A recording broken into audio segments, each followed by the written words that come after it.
అధికారం ఎవరికి శాశ్వతం కాదన్నారు BRS working president KTR. Congress ప్రభుత్వం అనేక హామీలు ఇచ్చి అధికారంలోకి వచ్చిందన్నారు. సైట్ విజిట్ పేరుతోటి ముఖ్యమంత్రి రేవంత్ రెడ్డి బామర్ది సృజన్ రెడ్డి బెదిరింపులకు పాల్పడుతున్నారని ఆరోపించారు. రేవంత్ రెడ్డి బామర్ది టెండర్ రద్దు చేయాలని హరీష్ రావు డిమాండ్ చేయగానే రాత్రికి రాత్రే హరీష్ రావుకు నోటీసులు ఇచ్చారన్నారు.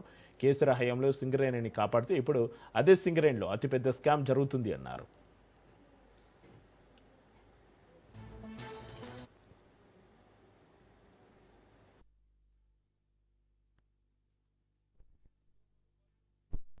రేవంత్ రెడ్డి అనే లుచ్చగాడు గతంలో మన ఎమ్మెల్యేలను కొన్నప్పుడు కాదు ఆయన తిట్టాలని తిడతలే. నేను ఇప్పుడు నువ్వు లుచ్చ పని చేస్తే లుచ్చగాడే అంటారు. నువ్వు మా ఎమ్మెల్యేలను కొనుక్కుంటా 50 లక్షల రూపాయలతో దొరికిపోయిన దొంగవు. మరి నీ ఫోన్ ఏమన్నా చూసిరేమో, నాకేమెరక ఎవరికేమెరక, మంత్రులకు.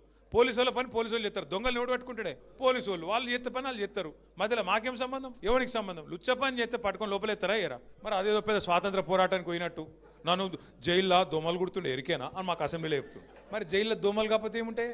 దోమలు బల్లులు ఉంటాయి. ఈయనకు దోమలు బల్లులు కాదు, ఈయనకు తొండల పిచ్చున్నది బాగా. నా డౌట్ అయితే వీళ్ళ నాయన కూడా చిన్నప్పుడు వీళ్ళ తమ్మునికి ఏమో కొండలరెడ్డి అని పెట్టిండు, వీని పేరు తొండలరెడ్డి అని పెట్టిండు.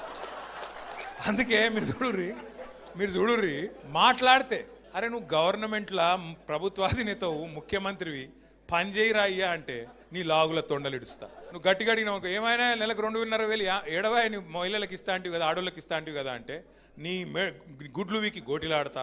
రైతులకు రుణమాఫీ చేయకపోతే ఏమయ్యా అంటే నీ మెడల పేగులు వేసుకుంటా. ఇక ఈ సిపాయి ఇప్పుడు హార్వర్డ్ పోతున్నాడు, హార్వర్డ్ పోయి ఆడేం చేస్తాడు, వాళ్ళకు కూడా నేర్పించేస్తాడో ఏం పాడు ఇవన్నీ. అమెరికా వాళ్ళని కూడా బ్రష్ పట్టించి వాళ్ళకు కూడా అడ్డమైన భాష నేర్పించి, లేకపోతే ఇంగ్లీష్లో మాట్లాడతాడేమో. In your trousers big lizards అంటాడేమో. అదే సినిమాలో చిరంజీవి చెప్తాడు, ఇన్ ఫ్రంట్ క్రోకడైల్స్ ఫెస్టివల్ అన్నట్టు.